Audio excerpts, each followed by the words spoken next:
गंगा मैया की, गंगा मैया की, गंगा मैया की, भारत माता की, भारत माता की, भारत माता की।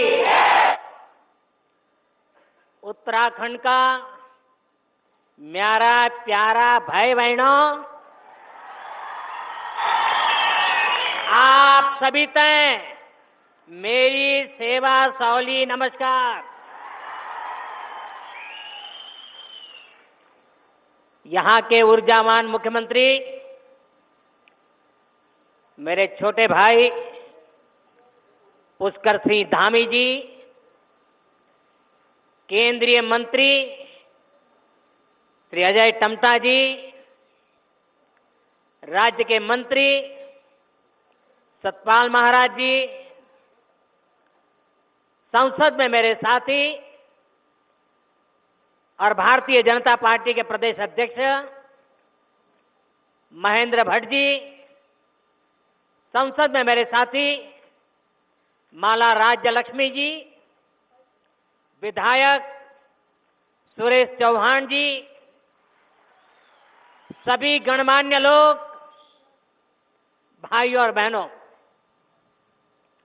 सबसे पहले मैं माणा गांव में कुछ दिन पहले जो हादसा हुआ है उस पर अपना दुख व्यक्त करता हूं।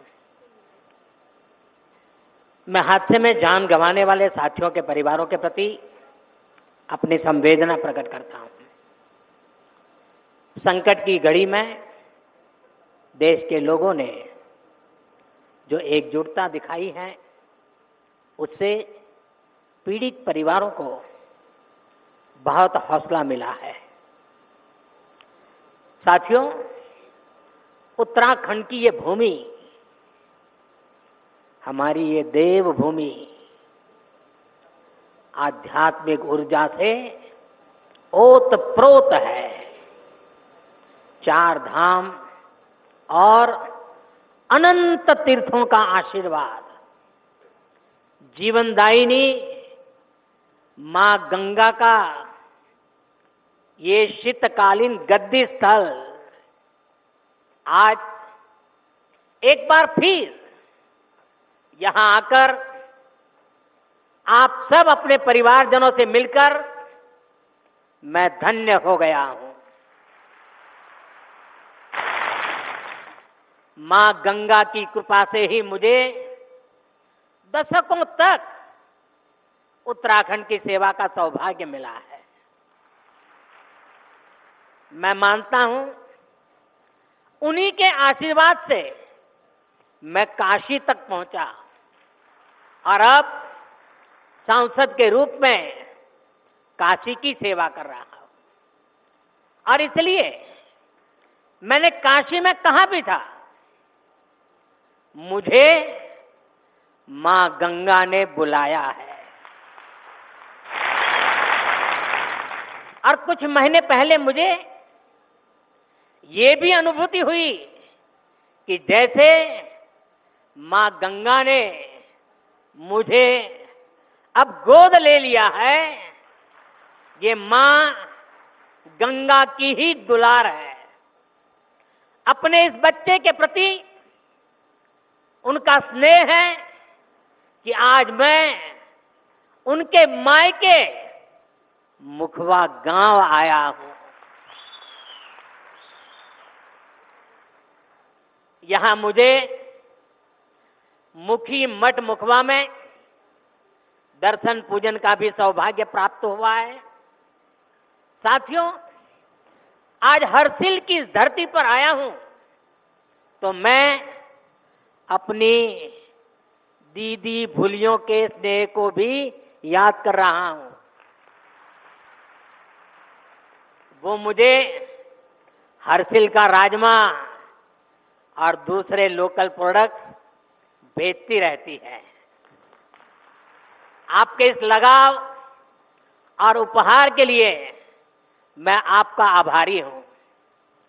साथियों, कुछ साल पहले जब मैं बाबा केदारनाथ के दर्शन के लिए बाबा के चरणों में गया था तो बाबा के दर्शन अर्चन के बाद मेरे मुंह से अचानक कुछ भाव प्रकट हुए थे और मैं बोल पड़ा था, ये दशक उत्तराखंड का दशक होगा।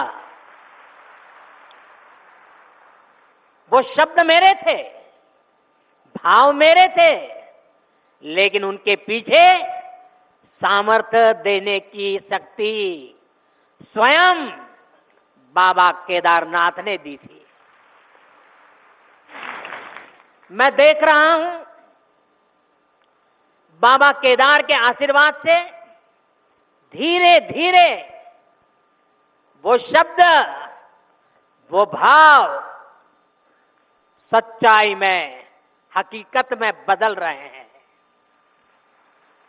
ये दशक उत्तराखंड का बन रहा है।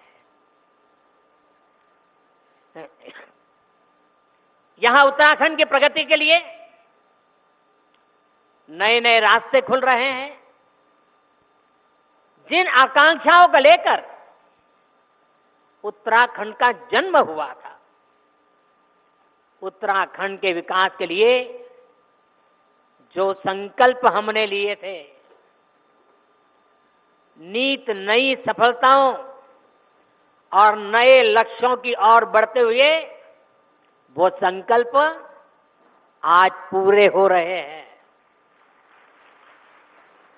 इसी दिशा में शीतकालीन पर्यटन एक और बड़ा महत्वपूर्ण बड़ा कदम है।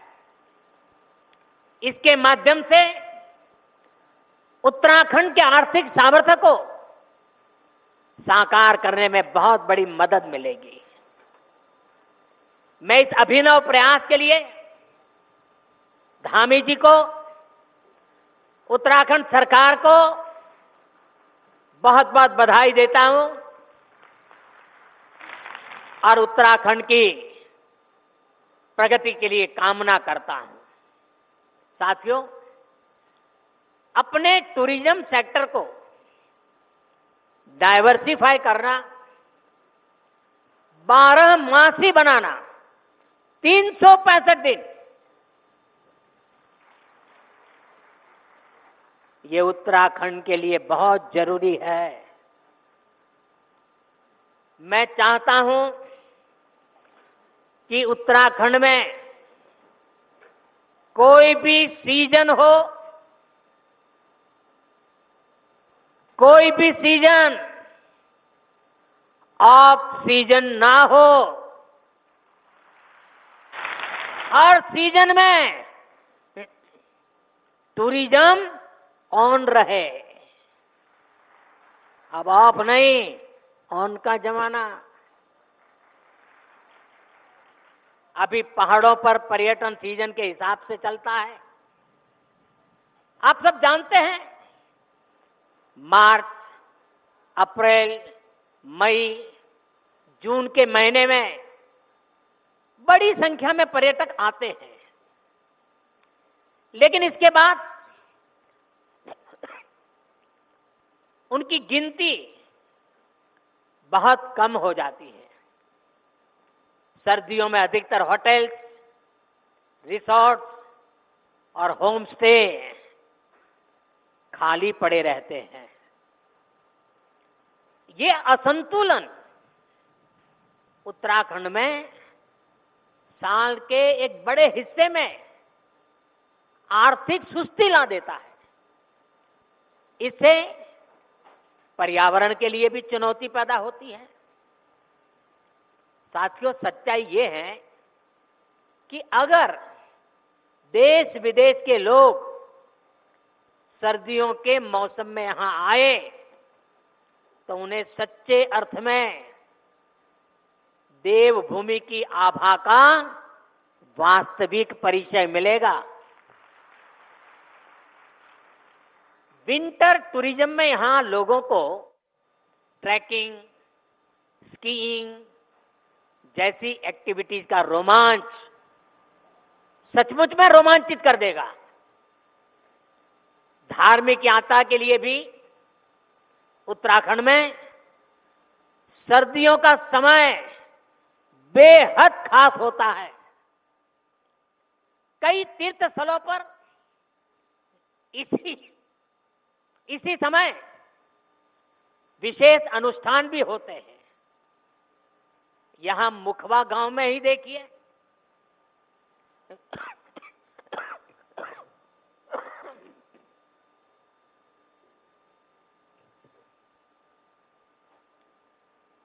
यहां जो धार्मिक अनुष्ठान किया जाता है वह हमारी प्राचीन और अद्भुत परंपरा का हिस्सा है। इसलिए उत्तराखंड सरकार का 12 मासी पर्यटन का विजन, 365 दिन के पर्यटन का विजन लोगों को दिव्य अनुभूतियों से जोड़ने का अवसर देगा। इससे यहां साल भर उपलब्ध रहने वाले रोजगार के अवसर विकसित होंगे। इसका बड़ा फायदा उत्तराखंड के स्थानीय लोगों को होगा, यहां के युवाओं को होगा। साथियों, उत्तराखंड को विकसित राज्य बनाने के लिए हमारी डबल इंजन सरकार मिलकर काम कर रही है। 4 धाम ऑल वेदर रोड, आधुनिक एक्सप्रेसवे, राज्य में रेलवे, विमान और हेलीकॉप्टर सेवाओं का विस्तार 10 वर्षों में उत्तराखंड में तेजी से विकास हुआ है। अभी कल ही उत्तराखंड के लिए केंद्र सरकार ने बहुत बड़े निर्णय लिए हैं। कल केंद्रीय कैबिनेट ने केदारनाथ रोपवे प्रोजेक्ट और हेमकुंड रोपवे प्रोजेक्ट को मंजूरी दे दी है।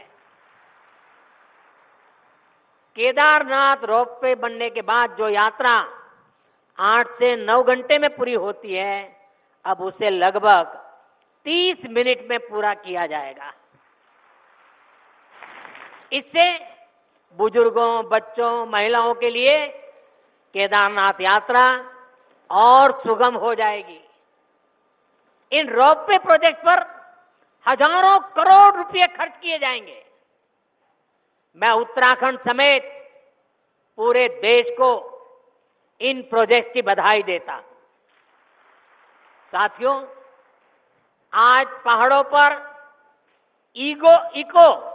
Eco log huts, convention centre, helipad infrastructure पर फोकस भी किया जा रहा है।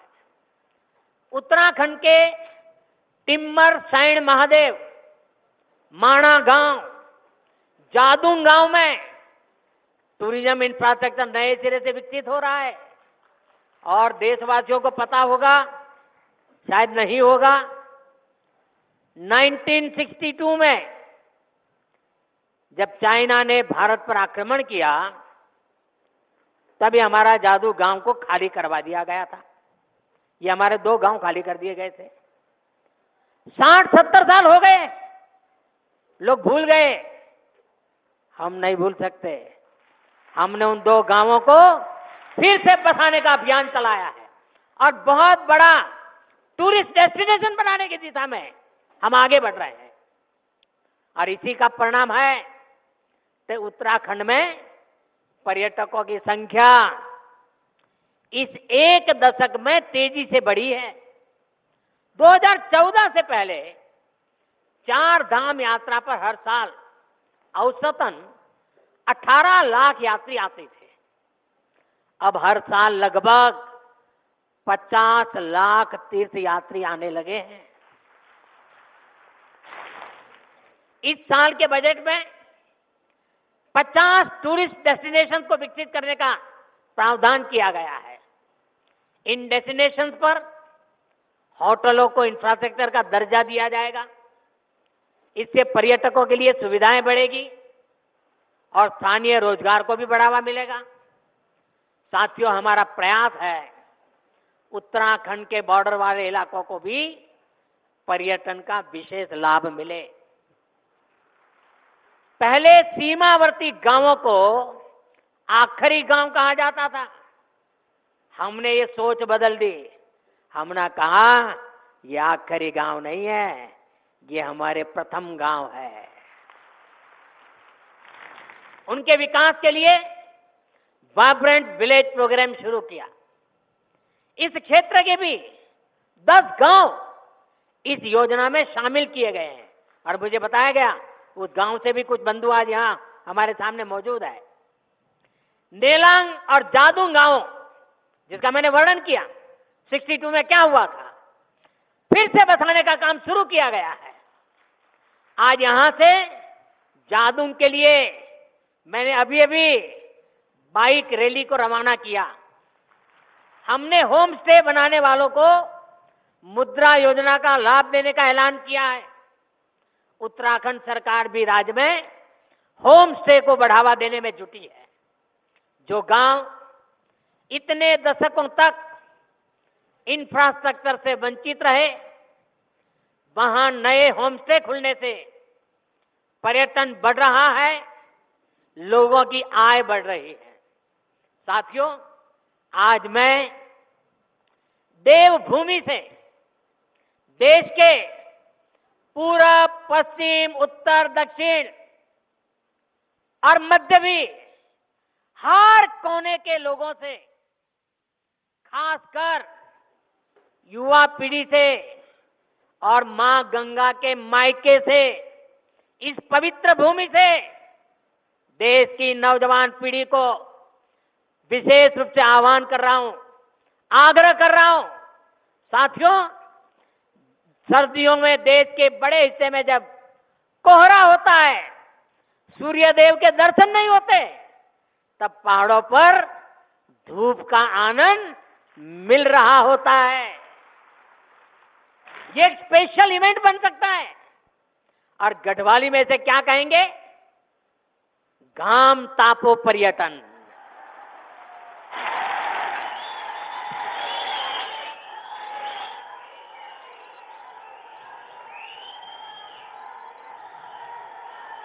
सही है ना?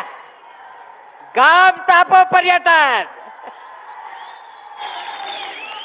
इसके लिए देश के कोने कोने से लोग उत्तराखंड जरूर आए।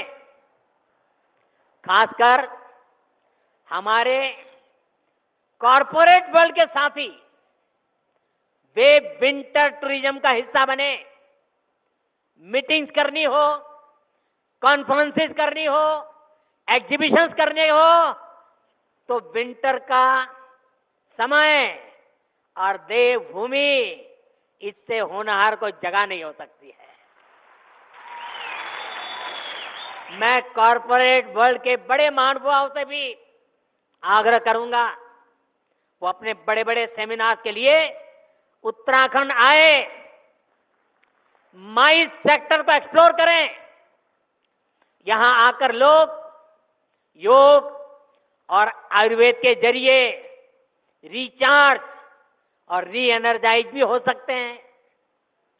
देश की यूनिवर्सिटी, प्राइवेट स्कूल्स और कॉलेज में मैं उन सब नौजवान साथियों से भी कहूंगा कि स्टूडेंट्स के विंटर ट्रिप्स के लिए आप उत्तराखंड को पसंद कीजिए।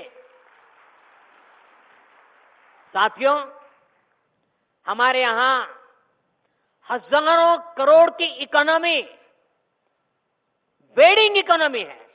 शादियों में हजारों करोड़ रुपए का खर्च होता है, बहुत बड़ी इकोनॉमी है। आपको याद होगा, मैंने देश के लोगों से आग्रह किया था, वेड इन इंडिया, हिंदुस्तान में शादी करो।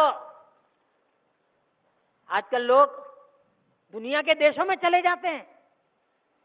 यहां क्या कमी है भाई? पैसे यहां खर्च करो ना। और उत्तराखंड से बढ़िया क्या हो सकता है? मैं चाहूंगा कि सर्दियों में डेस्टिनेशन वेडिंग के लिए भी उत्तराखंड को देशवासी प्राथमिकता दें। इसी तरह भारत की फिल्म इंडस्ट्री से भी मेरी अपेक्षाएं हैं। उत्तराखंड को मोस्ट फिल्म फ्रेंडली स्टेट का पुरस्कार मिला हुआ है। यहां तेजी के साथ आधुनिक सुविधाएं डेवलप हो रही है। इसलिए सर्दियों के दिनों में फिल्म की शूटिंग के लिए भी उत्तराखंड पूरे भारत का फेवरेट डेस्टिनेशन बन सकता है। साथियों, दुनिया के कई देशों में विंटर टूरिज्म काफी पॉपुलर है। उत्तराखंड में विंटर टूरिज्म को बढ़ावा देने के और इसके लिए हम ऐसे देशों से बहुत कुछ सीख सकते हैं। मैं चाहूंगा उत्तराखंड के टूरिज्म सेक्टर से जुड़े सभी स्टेक होल्डर्स, होटल और रिसोर्ट्स उन देशों की जरूर स्टडी करें। अभी मैं यहां एक छोटी सी प्रदर्शनी लगी है, उसको मैंने देखा, बहुत प्रभावित करने वाला मुझे लगा। जो कल्पना की गई है, जो लोकेशन तय किए गए हैं, जो आधुनिक रचनाएं खड़ी की जा रही है, एक एक लोकेशन का एक एक चित्र इतना प्रभावित करने वाला था, जैसे मन कर रहा था मेरी 50 साल पुरानी वो जिंदगी के दिन मैं फिर एक बार यहां आपके बीच आकर के बिताऊं और हर डेस्टिनेशन पे कभी जाने का मौका तलाशूं। इतने बढ़िया बन रहे। मैं उत्तराखंड सरकार से कहूंगा कि जो विदेशों से स्टडी हो और स्टडी से निकले एक्शनेबल पॉइंट्स पर सक्रिय रूप से काम करें। हमारी स्थानीय परंपराओं, म्यूजिक, डांस और कुजीन को बढ़ावा देना होगा। यहां कई हॉट स्प्रिंग्स हैं, सिर्फ बद्रीनाथ जी में ही ऐसा है नहीं है, और भी है। उन क्षेत्रों को वेलनेस स्पा के रूप में भी विकसित किया जा सकता है। शांत और बर्फीले क्षेत्रों में विंटर योगा रिट्रीट का आयोजन किया जा सकता है। मैं सभी बड़े बड़े साधु महात्माओं को, मठ मंदिर के मठाधिपतियों को, सभी योगाचार्यों को, उनसे भी आग्रह करूंगा कि वे साल में एक योगा कैंप अपने शिष्यों का विंटर में उत्तराखंड में लगाएं। विंटर सीजन के लिए स्पेशल वाइल्ड लाइफ सफारी का आकर्षण उत्तराखंड की विशेष पहचान बन सकता है। यानी हमें 360 डिग्री अप्रोच के साथ आगे बढ़ना होगा, हर स्तर पर काम करना होगा। साथियों, सुविधाओं के विकास के अलावा लोगों तक जानकारी पहुंचाना भी उतना ही अहम होता है। इसके लिए मैं देश के युवा कंटेंट क्रिएटर्स, आजकल सोशल मीडिया में बहुत बड़ी संख्या में इन्फ्लुएंसर्स हैं, कंटेंट क्रिएटर्स हैं, वे अपने यहां बैठे बैठे भी मेरे उत्तराखंड की, मेरी देवभूमि की सेवा कर सकते हैं, वे भी पुण्य कमा सकते हैं। आपने देश के पर्यटन सेक्टर को गति देने में, लोगों तक जानकारी पहुंचाने में बहुत बड़ी भूमिका निभा सकते हैं। जो भूमिका निभाई है उसका और विस्तार करने की जरूरत है। आप उत्तराखंड की विंटर टूरिज्म की इस मुहिम का भी हिस्सा बनिए। और मैं तो चाहूंगा कि उत्तराखंड सरकार एक बड़ी कंपटीशन आयोजित करे। ये जो कंटेंट क्रिएटर्स हैं, इन्फ्लुएंसर हैं, वे 5 मिनट की विंटर टूरिज्म की प्रमोशन की फिल्म बनाए, उनकी कंपटीशन हो और जो अच्छी से अच्छी बनाए उसको बढ़िया से बढ़िया इनाम दिया जाए। देश भर के लोगों को कहा जाए आइए मैदान में, बहुत बड़ा प्रचार प्रसार होना शुरू हो जाएगा। और मुझे विश्वास है जब ऐसी कंपटीशन करेंगे तो नई नई जगहों को एक्सप्लोर करके नई नई फिल्में बनाएंगे, लोगों को बताएंगे। साथियों, मुझे विश्वास है आने वाले वर्षों में हम इस सेक्टर में तेज गति से विकास के साक्षी बनेंगे। एक बार फिर 365 दिन का 12 मासी टूरिज्म अभियान,